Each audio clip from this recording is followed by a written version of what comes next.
Salut à tous. Aujourd'hui, on va parler d'un sujet qui nous concerne tous, la protection de nos données biométriques.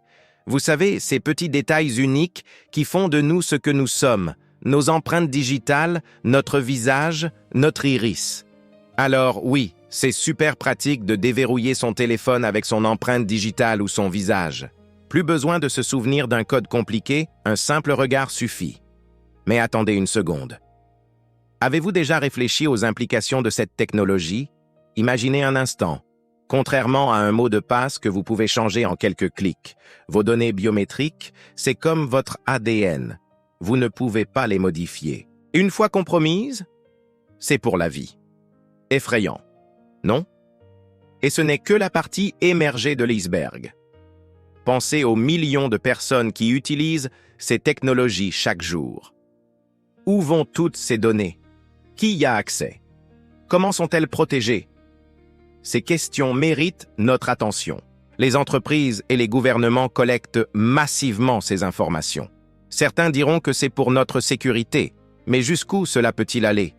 La frontière entre protection et surveillance de masse est parfois très mince. Prenons un exemple concret.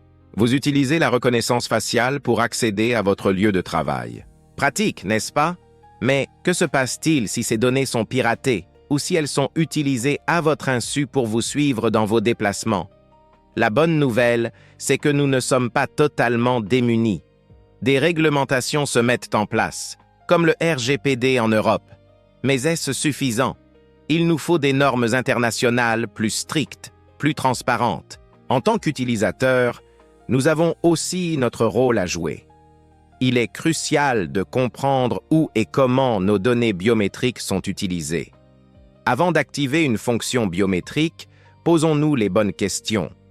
Est-ce vraiment nécessaire? Quelles sont les alternatives? La biométrie est une technologie fascinante qui peut nous simplifier la vie, mais elle ne doit pas compromettre notre liberté. C'est à nous de trouver le bon équilibre entre innovation et protection de notre vie privée. Si vous vous intéressez à ce sujet, je vous invite à approfondir vos connaissances. Informez-vous, posez des questions et surtout, restez vigilants quant à l'utilisation de vos données biométriques.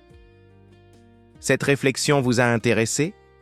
N'hésitez pas à partager votre avis en commentaire et à vous abonner pour plus de contenu sur la cybersécurité et la protection des données.